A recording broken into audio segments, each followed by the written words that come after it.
Alright, so the movie that I'm watching is Mommy Dearest. Well, I'm not really watching it. I woke up to it and I was watching a little bit when she took the child to a boarding school. I think she took her because she thought the child was flirting with her man, her boyfriend. Just her and the man was in there, mouth to mouth. Not the daughter, but the mother. And the child walks in with water. I'm looking at the child like, don't you see your mother doing her little thing? Why you going to give her some water? She don't need no water.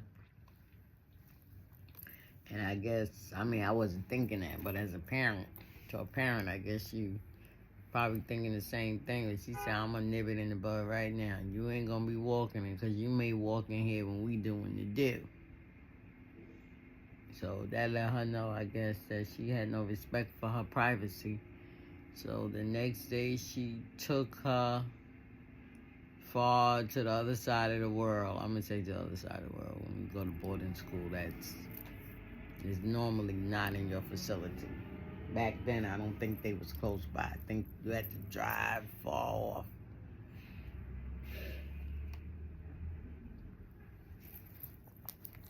But, hey Siri. What happened to Joan Crawford? Crawford died on May 10th, 1977, at her apartment in Lenox Hill, New York City.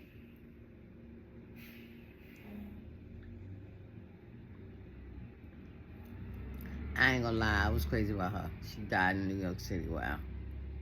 She was active as an actress from 1924 to 1972. She died between the ages of 69 and 73.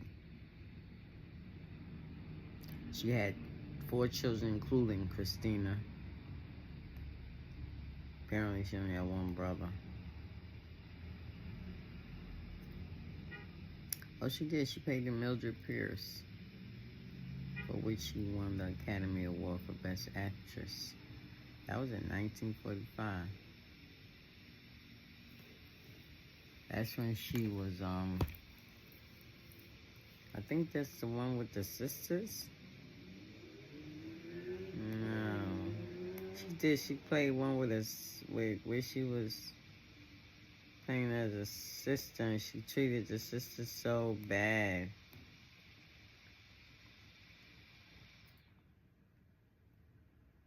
But anyway, I'm trying to find out about her. She married 4 times.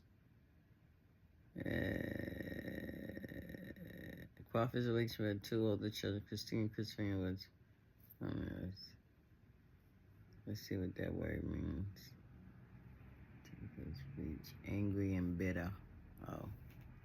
See her relationship. They used some big word. I looked it up. It said her relationship with her 2 older children, Christina and Christopher, were a criminalist. And looking up the word, I know I'm probably pronouncing it wrong, but it means angry and bitter. She disinherited the 2. And after Crawford's death, Christina published the tale or memoir, Mommy Dearest.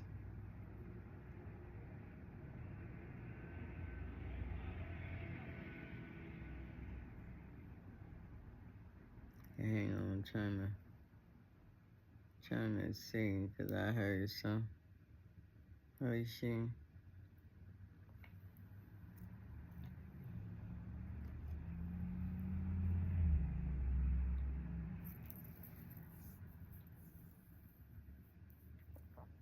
Oh, her last marriage was to the president of the Pepsi Cola.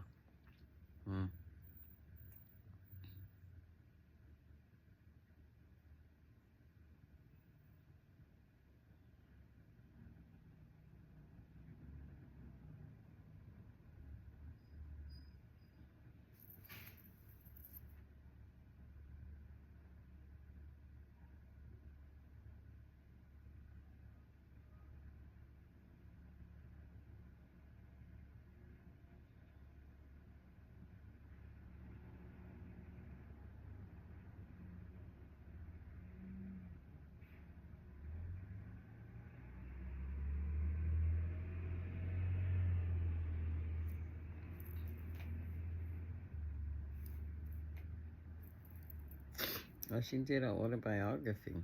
It's called A Portrait of Joan.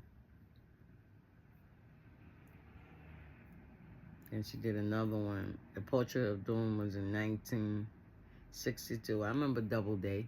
Anybody remember Doubleday? That's right. They used to give you free books. And there was another one. I forgot the other one. Oh, I had so many books from them. You got the bag. And she did another book called My Way of Life. And that was published in 1971. Her last official appearance was on April 8th, 1973 at Town Hall in Manhattan, New York. It was sold out with 1,500 seats, filled to capacity. Wow.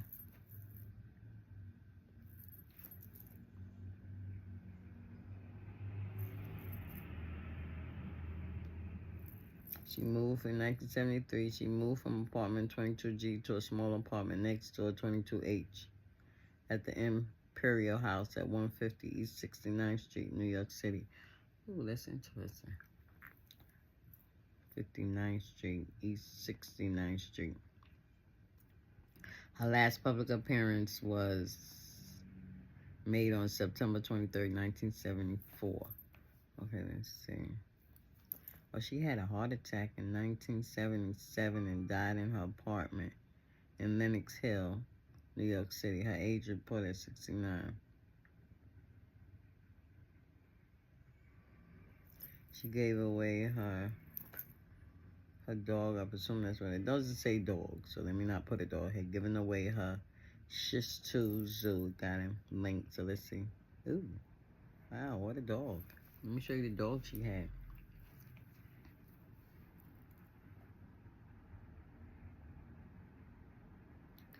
Oh my goodness. Okay, so she gave away because she was too weak to continue to care for it. A funeral was held at Campbell Funeral Home, New York City on May 13, 1977. In her will, which had been signed on October 28, 1976, Crawford bequeathed to her 2 younger children. Wow. Let me see what that word means. Act of giving, not the act of receiving properly by will. Okay.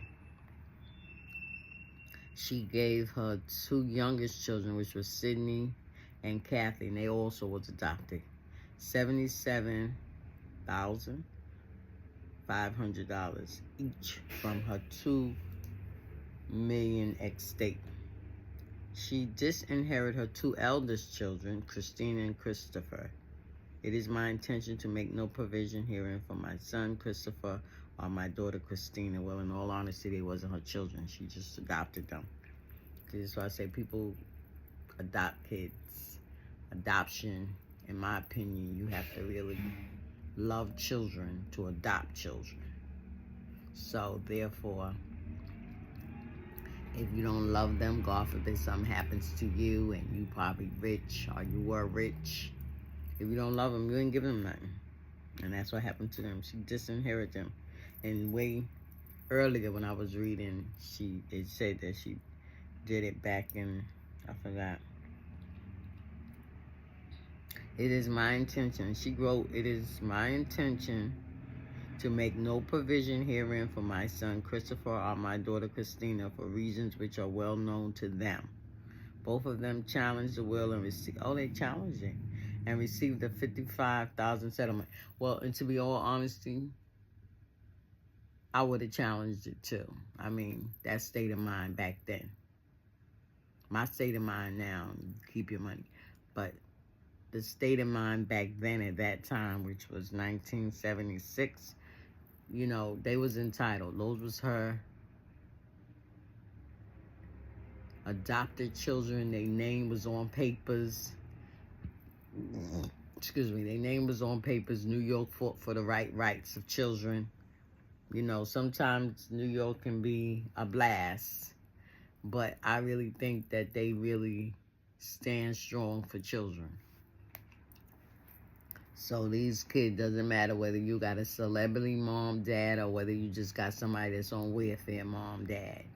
If you treat it wrong, I believe New York will stand up for you.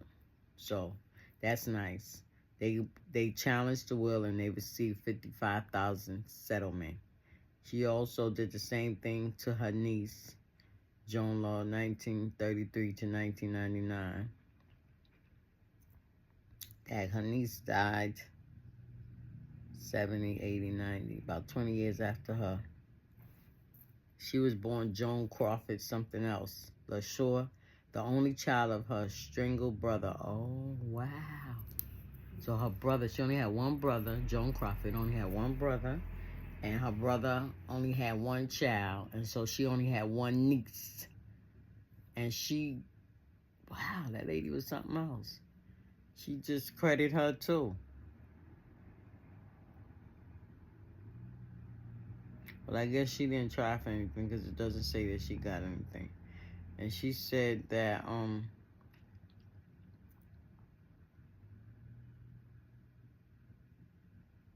she left money to her favorite chariots.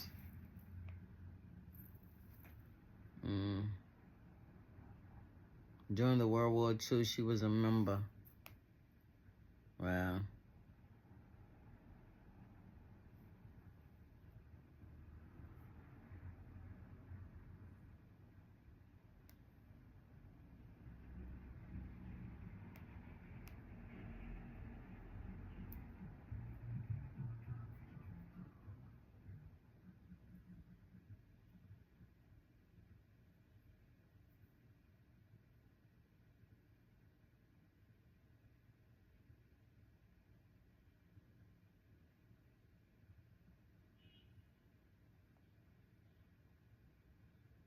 Okay, she got a star on the Hollywood Walk of Fame at 1756 Vine Street. Anybody in Hollywood want to see it?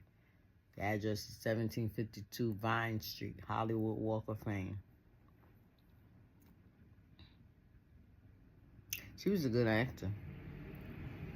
I can't remember what actually picture that I liked.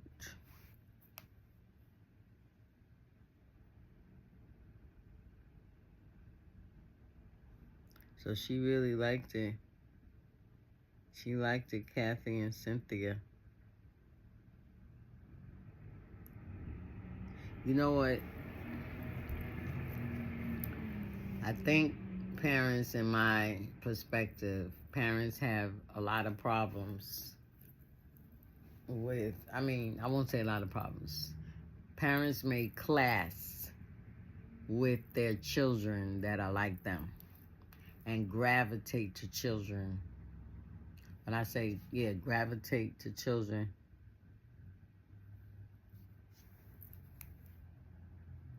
that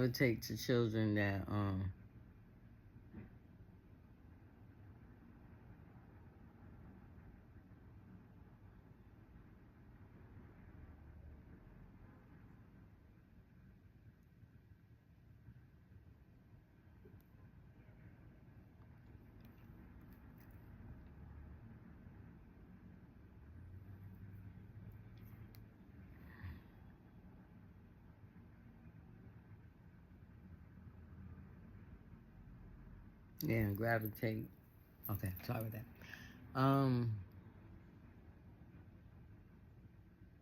You may have a child that you seem to butt heads a lot with.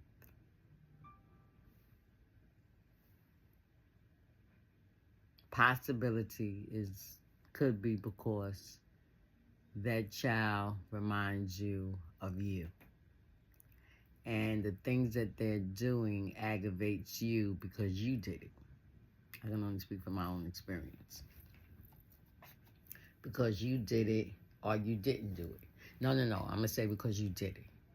Now, that child that is the opposite from you, you could clash with them or you could not like them because they are moving down a lane that you didn't move.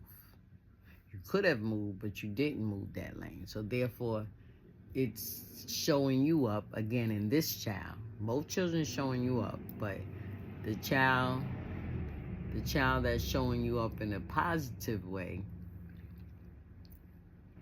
is causing you to dislike the child. So that could be another reason why parents abuse children. You got the child that's showing you up in a negative way, and you got the child that's showing you up in a positive way. So now, I heard somewhere where people say that if you raise your children, well, I'm gonna paraphrase it because I can't remember how it was said. If you raise your children, if you raise your children the right way, then you won't have to raise your grandchildren. Something like that. So I get it that what they were saying was that if you did the right thing by your children, then when your grandchildren come along, then you won't have to feel like you got to make up for it because you didn't do it with your children. So now, in that perspective of me,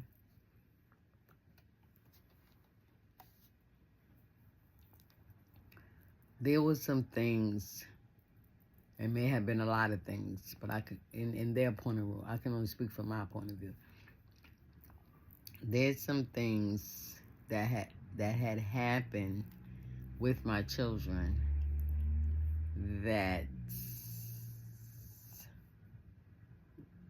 I regret, or can regret. Now, what those things are consist of them going into the system due to my neglect, not to my abuse.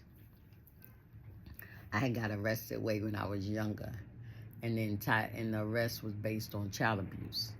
But when they got into the courtroom, they found out it wasn't that. It was based on the child abuse came from my children, or one of my children, right? I never really talked about this, so I guess it's time for me to talk about it because just like I said, when I make my videos based on the leading of the Lord. So hopefully when I make videos, it'll help somebody else. I'll give them an understanding of something that they may be going through in their lives that I went through. Not telling you how to deal with the situation, just telling you how I dealt with it. So,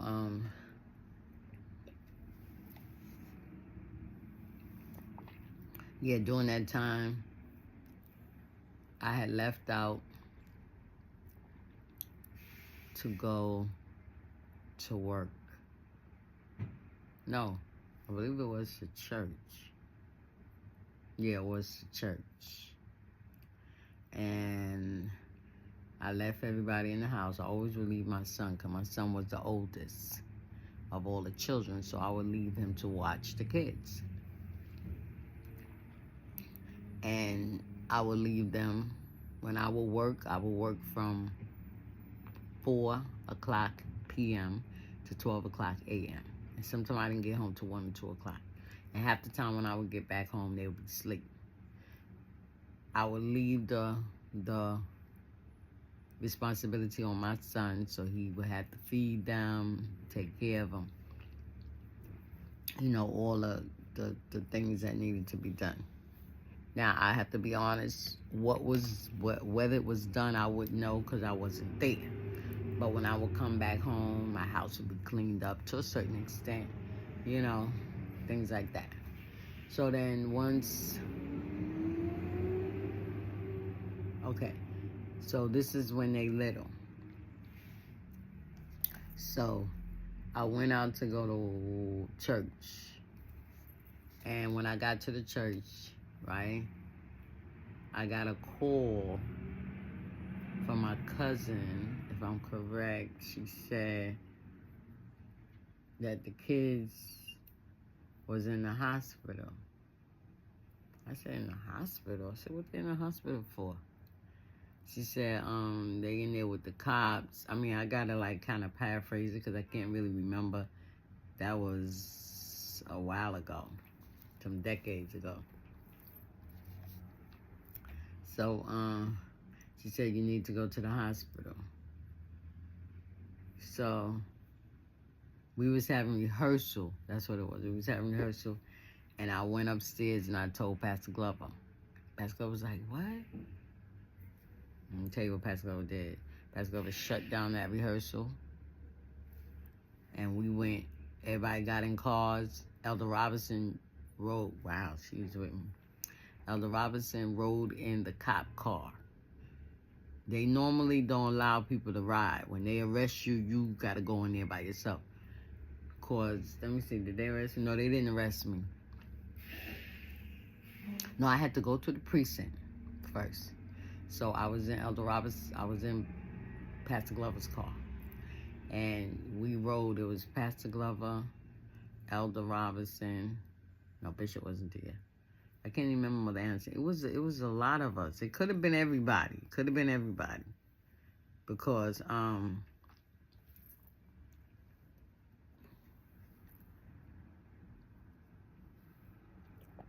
it could have been everybody. You know, I don't even know whether Missionary Small was there. Could have been.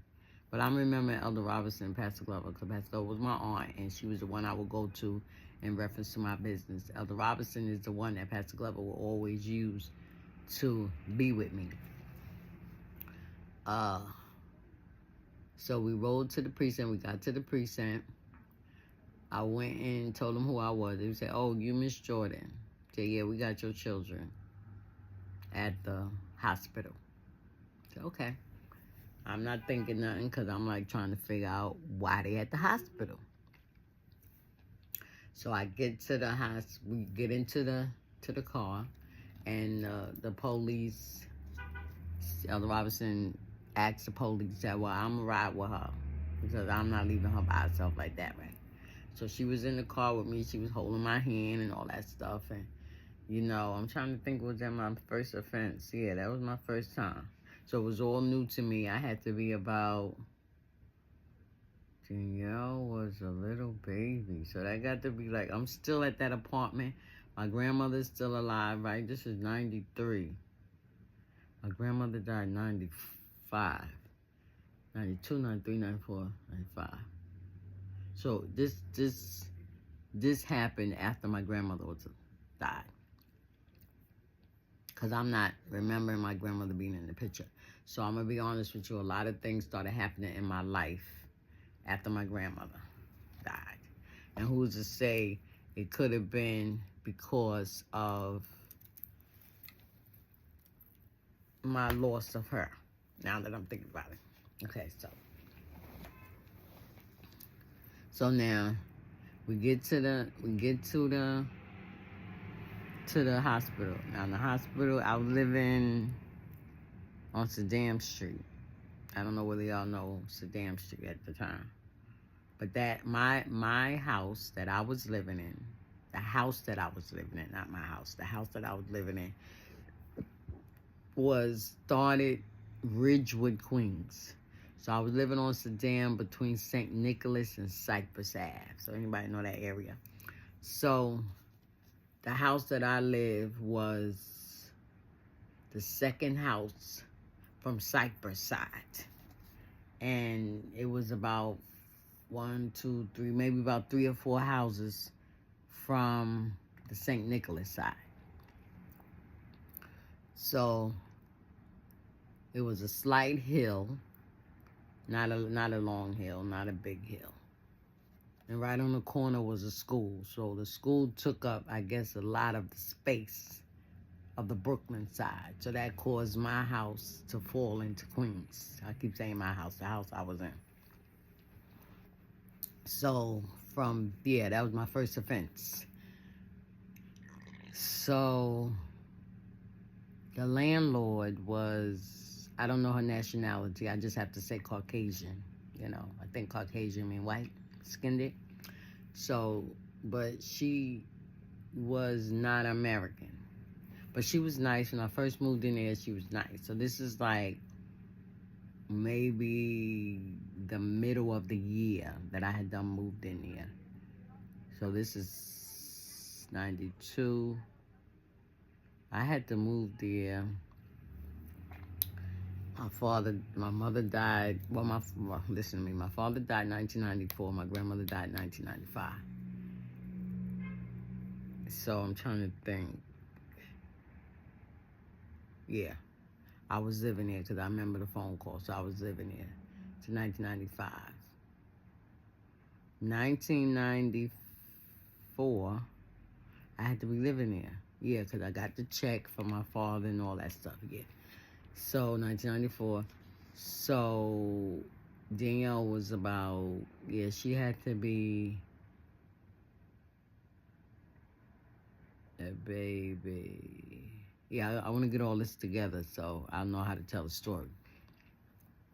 So now, so this is my first offense. This is my first time getting connected to ACS, getting arrested. I wasn't arrested yet, but I did get arrested. So now, did I? See, that's why I said I want to make sure the story is right. No, this is the first time my kids was taken from me. But I'm not knowing none. So we went in. I was only concerned about seeing my kids. I just wanted to see. I wasn't even thinking about it was being so big. I wasn't thinking about nothing. I just wanted to see my children, you know. I just didn't understand how they got to the hospital, because when I left them, everybody was fine. But I didn't even want to know nothing about that. I just wanted to see my children. So now, the police said, okay, you can see him, but you can't see him by yourself. I said, what? So I was curious to see my baby, because that was Danielle. She's okay. I said, well, I want to see her. And Pastor Glover was talking to the police and all this other stuff. Well, she should have, because they wasn't going to let me see him at first. See, I'm still not knowing nothing.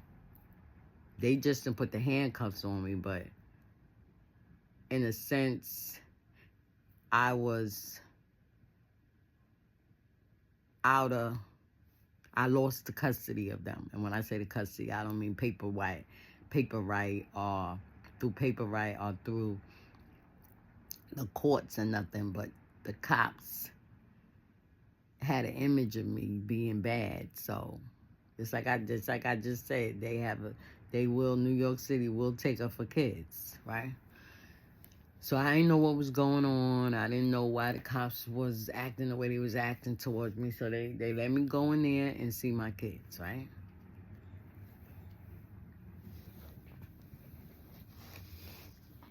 So I went on in, right? I go look at the kids. The kids is okay. Everybody's okay. So I'm asking what happened. So Tandra, which is my oldest daughter, she was like, oh, mommy, Danielle finger got caught in the door, etc., etc.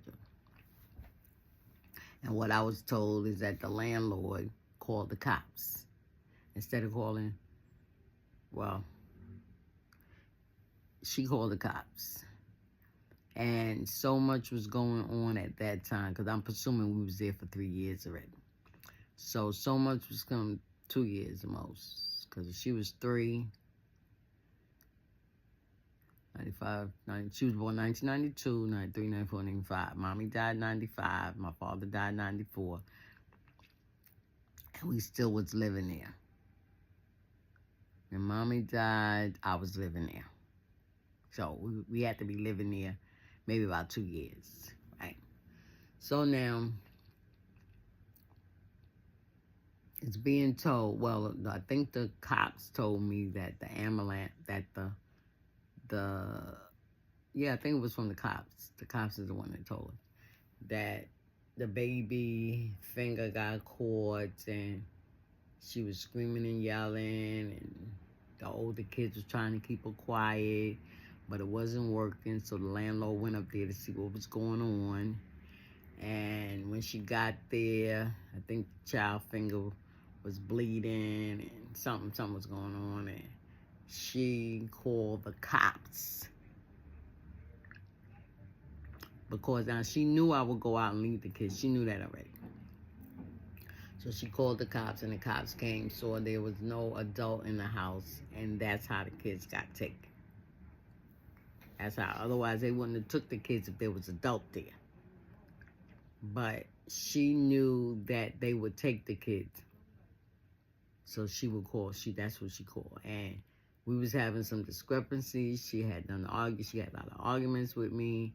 She started out liking the kids, but then I guess the kids being kids, she didn't like the kids being kids, so she confined us in the house. We couldn't go.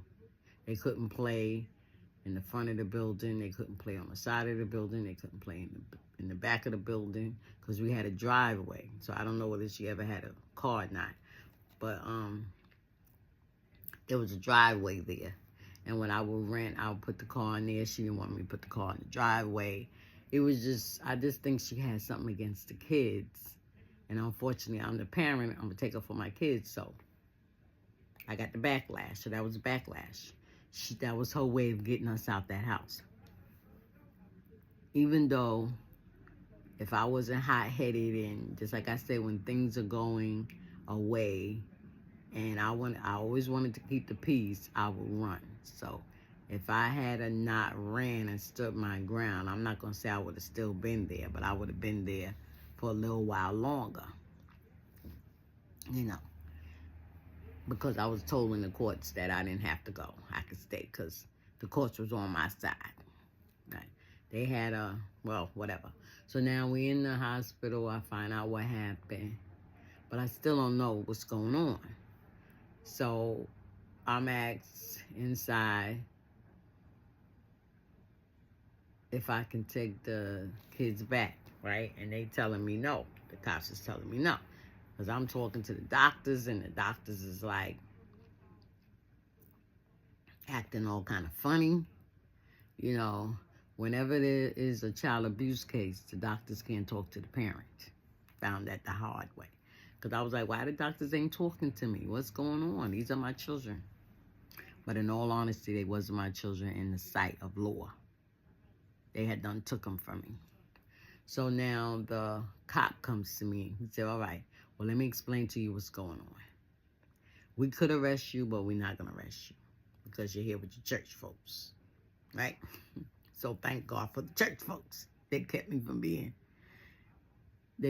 getting arrested. And maybe that's why I felt obligated to go to church and take a whole lot because the church was there for me. So they kept me out of jail. So now, the cops said, yeah. So since they came, we will not arrest you. But you will not be seeing your children, except in court. The ACS, the social worker, will be here. Actually, she is here. She will talk to you in due time. And then the doctor came with some photographs and gave it to the police, and the police gave it to me, saying this is why we should arrest you, but this is why you ain't getting your kids back. You can't go home with your kids today. Maybe in the future you can. When they said future, I'm thinking 10 years, so I'm not feeling real good about this. So I look at the pictures. The pictures are showing bruises on the children, but they weren't from me. They weren't from me. And to be honest, I didn't really know the bruises was on them, right? So, come to find out, it was told by one of my children that I put them bruises on them and that I would hit them with frying pans. I tell you no lie. I'm telling you, kids can come up. And I ain't saying this to try to make myself look good, because I did hit them. Because that's what my Bible say. You spare the rod, you spoil the child. So when they did something wrong, I mean wrong. I didn't just beat them to be beating them because I was angry. No. When I would get angry based on things that they did, I would go in my living room, because I never had a room, right? I would go, let me see. Yeah, that house, I didn't have a room. I was actually staying in the dining room. So it was only a 2-bedroom apartment, but because I had a son, the room that I was in was made into another room. So that was considered a 3-bedroom. So Section 8 approved it. That's how long I had Section 8, right? So I didn't have a room. So right next to that room, which was the dining room, there were another room, right? So in all honesty, it would have been 4 bedrooms. But it was 3 bedrooms because, now that I'm thinking about it, because there was a room, when you go outside, the windows was a room. So I called it a den because it wasn't that big. But I did fix it up for my grandmother, and I put a day bed in there and some lights in there. I did it over. I painted it over. I I compounded, and I did a whole lot. Put up some sheetrock. I took that up professionally. So I was a painter, exterior, interior painter. So now,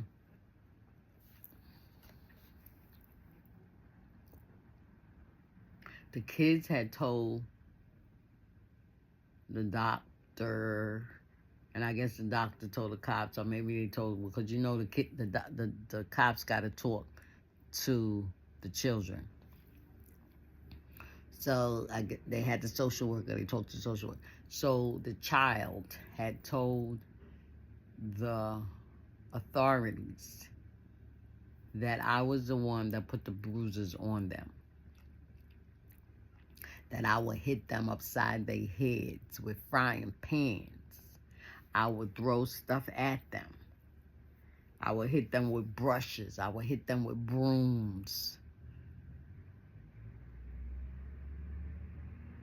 I'm like, what? When they told me that, I was like, what? Well, let me put it like this. Let me correct myself. Thank you, Holy Ghost. Let me correct it. They didn't tell me that then. The only thing that they told me, based on the pictures, and I said to them, because they showed me the pictures, because I guess they wanted to see if I was going to admit to it, then I would have really got arrested. And who knows? Probably would have never saw my children no more. But me being a truth person, and my Bible saying, ye shall know the truth, and the truth shall make you free. So I'm never, back then, I never was a liar, right? Well, everybody lie, right, as they say. But I could not intentionally lie. So when they showed me the pictures, I said to them, I said, what's up with these? They said, you tell me. I looked at the police. I said, there ain't nothing I can tell you. I said, what you trying to say? And they was like, well, these bruises here, your kids are saying that you did it. I was like, what? And I think that played the part with me not getting arrested as well. Because I guess in the law enforcement,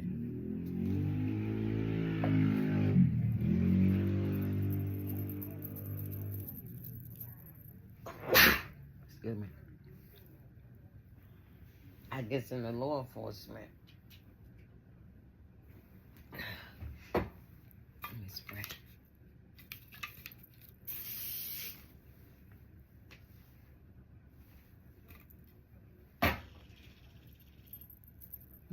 Okay.